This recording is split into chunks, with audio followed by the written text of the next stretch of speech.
Seigneur Dieu et Père, merci beaucoup de ta présence dans nous. Merci pour tout ce que tu fais pour nous.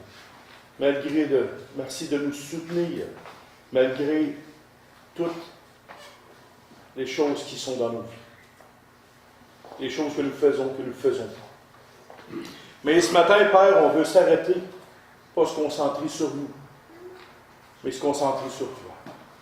Se concentrer sur ta personne, l'œuvre de ton Fils, la personne du Saint-Esprit qui est en nous. Alors, Seigneur Dieu Père, mets ta main bénissante sur ce temps d'adoration, ce temps de louange, ce temps de chant. On veut te demander, Père, ce matin, une bénédiction particulière pour nous. Et c'est au nom de ton Fils, le Seigneur Jésus, qu'on prie. Amen. Je vais vous inviter pour la courte méditation avant le temps d'adoration, de louange, dans l'Évangile de Jean, s'il vous plaît.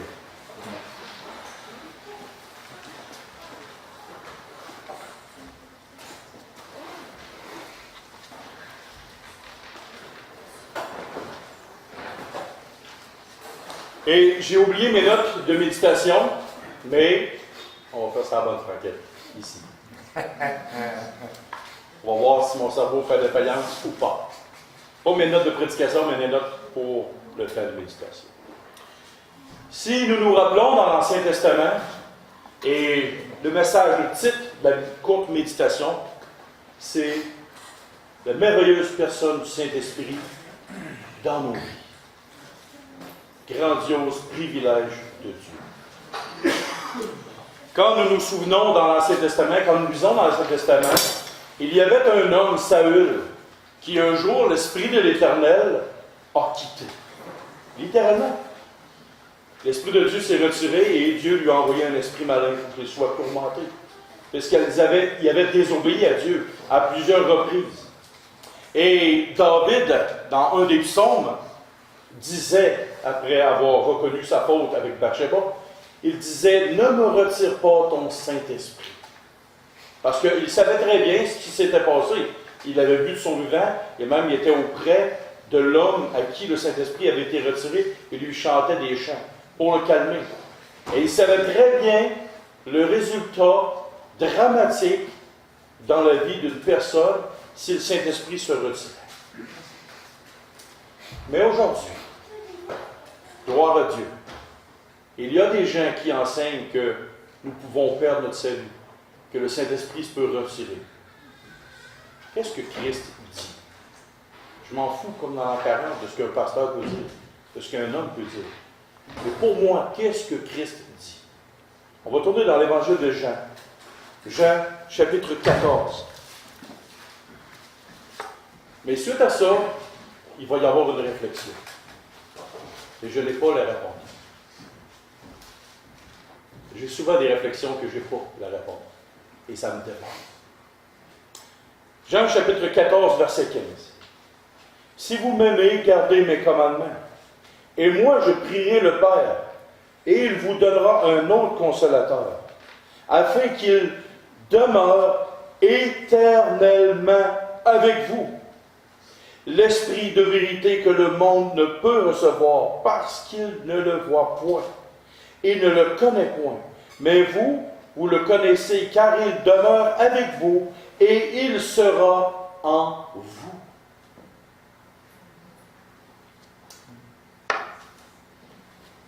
Ça, c'est quelque chose qui me dépasse. Pourquoi ça me dépasse?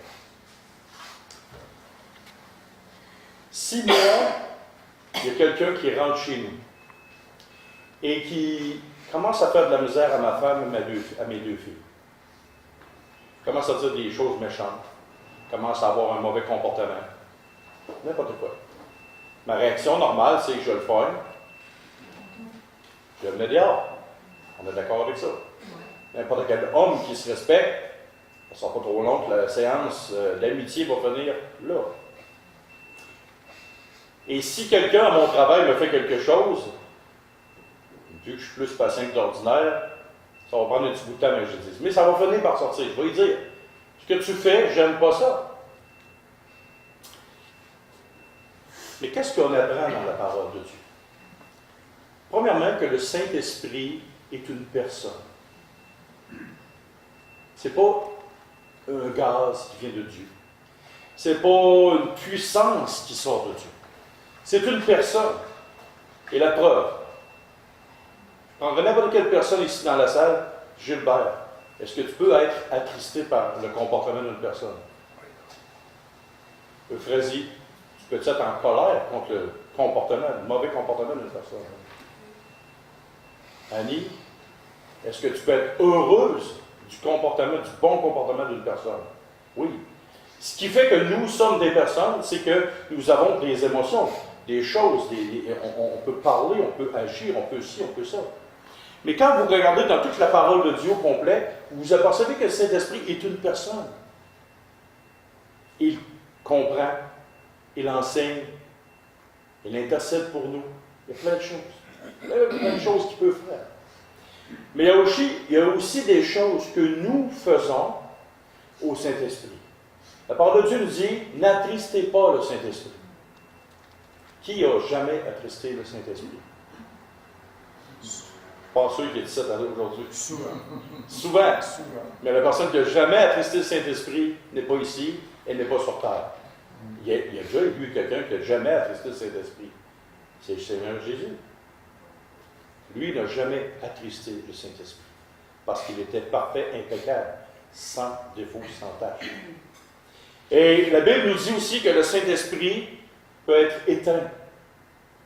Il y a déjà quelqu'un qui me dit, voici, le Saint-Esprit peut être éteint. Quand je ferme la lumière, dans la prise de courant, là, dans le switch, là, le courant il est là à 100%. C'est juste qu'il n'est plus utile dans la vie. Ça ne t'éclaire plus. La lumière ne t'éclaire plus. Le courant est toujours là. Il est prêt à être utilisé. Mais la lumière ne reluit plus sur les gens, sur la pièce, sur les choses que tu veux faire. C'est ça qu'on comprend par le Saint-Esprit peut être éteint.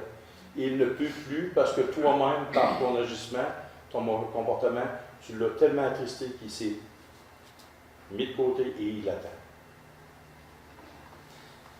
À tous les jours de nos vies, nous faisons des choses contre le Saint-Esprit. Et voici ce qui nous dépasse. Ça. L'Esprit des vérités, et il vous donnera un autre consolateur, afin qu'il demeure éternellement avec vous. Et il est avec nous, et il est en nous. Imaginons, 30 secondes, l'extrême, l'absolue patience de la personne du Saint-Esprit de rester dans notre maison, qui fait toujours des choses pas sur le sens du bon sens. Et ça prend beaucoup d'amour. Énormément d'amour. Qu'est-ce qui fait que j'endure le mauvais comportement de mes filles? Des choses qui ne me plaisent pas. Est-ce que tu les aimes? Ah. Je demande à n'importe quel parent, prenons au Frézy. Qu'est-ce qui fait que tu endures, Brice?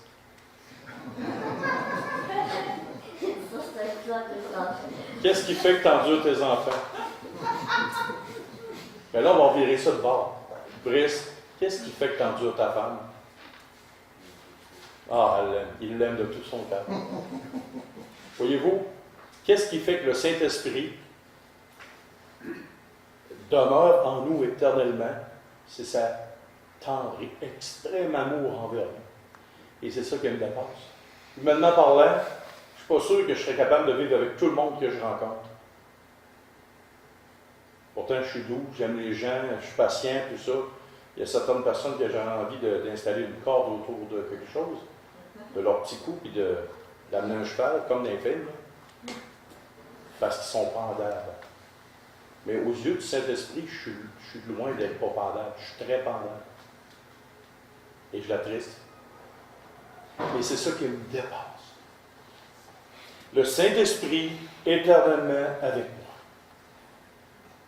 Et je pense que ça mérite toute notre adoration. Ça mérite toute notre louange. Ça mérite de réfléchir.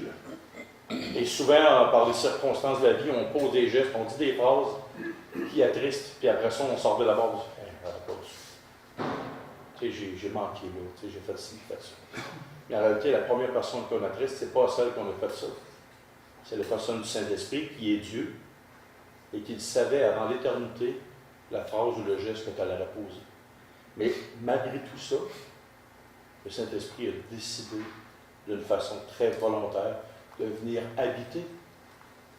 Christ, d'une façon volontaire, est venu sur la terre et le Saint-Esprit, d'une façon volontaire, lui ici, vient dans chaque personne et demeure éternellement dans chaque personne malgré ce que nous faisons. Je pense qu'on peut rendre gloire un matin à Dieu pour la personne du Saint-Esprit, pour ce qu'il est, pour comment il agit en dedans de nous et comment il est patient. Il nous attend. Il prend soin de nous. Il nous conseille, il nous guide. Il nous reprend parce qu'il nous aime. Et ça, c'est quelque chose d'extraordinaire. Prenons un temps ce matin pour adorer Dieu, pour louer Dieu pour la personne du Saint-Esprit qui est en nous et qui agit aussi dans le monde.